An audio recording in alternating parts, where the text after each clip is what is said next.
Hey, it's Melissa, and welcome to an episode of Walk the Walk, where we go on walks together and we talk about life, architecture, business, practice, school, all the things. I'm so excited to have you along with me. I remember being a freshman in 2015, entering architecture school, and I got a laptop from a university, and I got access to all the architecture programs people generally use and practice. And all of that was amazing, phenomenal. I am so grateful that I had access to not only a laptop, but all the softwares. The only thing is, no one was there to teach me softwares.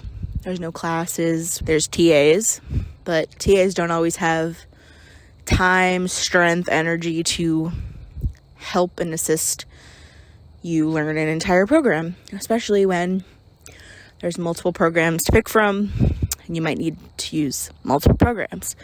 It wasn't until my first co-op, sophomore year, that I was introduced to Revit. The first year of college, they had us hand drafting, and then they introduced us to AutoCAD and Revit, and they basically just had us do some precedent studies. Everyone picked a house, and we had to model it. A lot of kids in my class didn't know how to use Revit. It was really daunting to use Revit, so they just faked it, and they did it all in AutoCAD. But the purpose of that exercise was supposed to be so that we would be prepared to use Revit on our first co-op. So I went on co-op my second semester, sophomore year, and I barely knew Revit. That was the only semester, first semester, sophomore year, where they said, hey, here's a 50-page tutorial we printed out for you. Walk yourself through it and learn Revit and do this precedent study in it because you're going to need it for co-op. There was no assistance. Like I said, there was no support. And it was just a mess. No one really actually did it. So that was my first introduction to Revit in school. I was lucky enough to get an internship at a firm that took on interns and then put them through a 2-day in-house Revit tutorial. It was amazing. I was exposed to a bunch of things in Revit that I was not ready for or prepared for. But we built a hotel, very basic shell.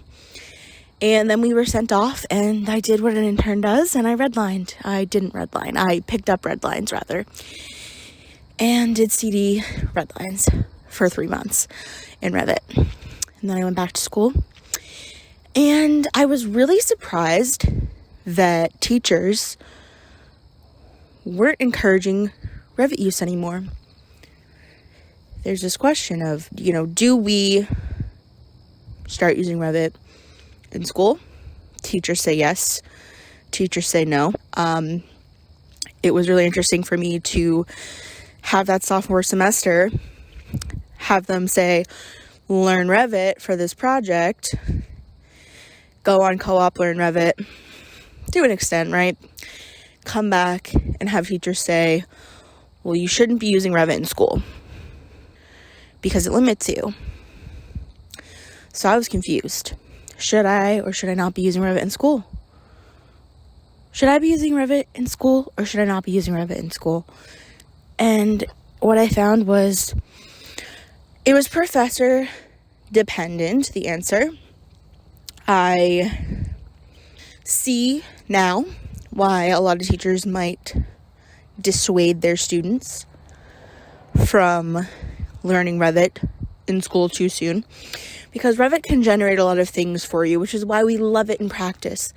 But if you are a young little baby in architecture school and you don't know that what Revit is generating might not be 100% accurate, you're just trusting the program blindly. And I think there has to be some acknowledgement to that, no doubt. That can be a risk. But I feel like if students went into the program knowing those risks, being aware of how the program can generate things and that you should question whether or not they're 100% right or not. And people go into the program knowing that it is in fact possible to create something other than a box in Revit. That you can create curved curtain walls, ellipse, however you say it, ellipse curtain walls. If you learn to model in place, you can apply walls and faces to any crazy abstract shape your creative mind can think of when you have no budget and the freedom of a school project. So, I see the fear of students starting Revit in school too soon. I see why teachers might be hesitant to encourage that. But I feel like if we provide the level of knowledge to our students and let them know what is possible and what they should be aware of before going into the program, that everyone will in the end be able to function in the program and not be hindered or held back or constricted in a box like everyone fears. So it was a bit confusing for me. I was told to learn it, and I was told not to learn it. I decided that I was going to do what was best for me, and that was continue to develop my Revit skills. I wasn't going to let Revit hold me back from creative, fun, abstract projects. So I learned literally Googling, YouTubing, hours and hours and hours, remaking the same shape, hours and hours and hours to get the perfect form for my project. It was successful in the end, and I encourage people to use their time in school to play with the program, to figure out what's possible, to really learn the ins and outs of the program. So I understand in the academic setting, you may have a lot of pushback and resistance from your teachers. Don't use Revit.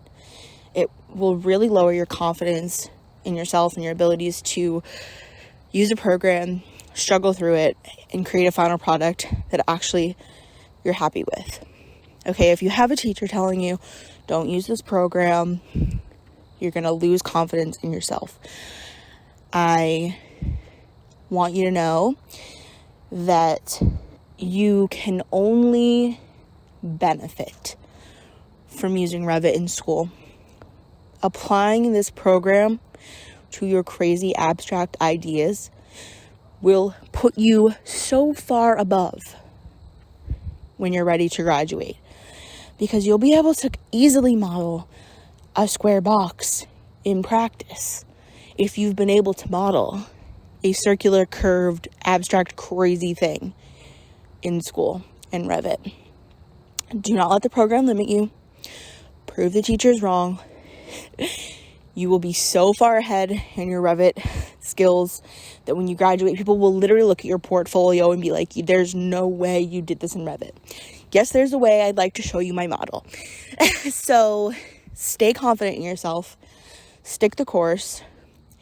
DM me on Instagram. I'm here to help you. YouTube the crap out of everything you can. And just trust yourself that this is the best decision. I think if you go in, like I said in the beginning, you know that there are constraints that can limit you. You know that there are teachers who are going to tell you not to use it.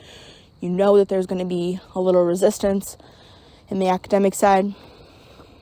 But persist, because your workflow, your productivity, everything is going to skyrocket. You're going to save so much time. I pulled probably a handful of all-nighters in architecture school, 5 years of architecture school. 1 year of that was my master's, because I had the skills to produce drawings in Revit. I could produce so much work at such a high quality level, and then my renderings were just amazing because I had the 3D model with all my 2D drawings. My production was cut in half. Kids were using AutoCAD and then modeling their projects in SketchUp. I cut that dual workflow out. I modeled in 3D and Revit and got my 2D drawings simultaneously. Then I took my model and I popped it into Lumion, which I love, love, love Lumion. And I had beautiful renderings. So honestly, if I hadn't started using Revit when I did, and forcing myself to learn how to do crazy designs with the program, I don't know if I would have done as well in school, to be honest, as a whole, because I was able to produce such high quality work, and I was able to look at my designs in 3D and really get a feel for the proportions, the space, all of the things that you don't really grasp unless you have a 3D model. Perspective views, walkthroughs, what the space really feels like when you can be there in it, and how spaces come together and join together and meet in a 3D space. And to be able to design in a 3D space, even to this day, as I work in practice, is so valuable. It is so valuable. I am able to model something instantly and see how it's going to look and feel balanced, proportioned, all of the things in half the time it would take me if I was using other programs. So to use Revit in architecture school, yes or no? 100% yes. There are going to be people that say no, no, no. Your school, your teachers, they probably might say no. But it's going to put you ahead in the end when you go to get a paying job. And that is really what we want and need, because we want to get jobs, we want to get paid, and all architecture firms are using Revit. So use school to develop, practice your skills, and you'll have an amazing portfolio of Revit projects that you've completed at your time in school. I am so excited for you. I know that this is going to be an amazing journey if you choose to embark on it.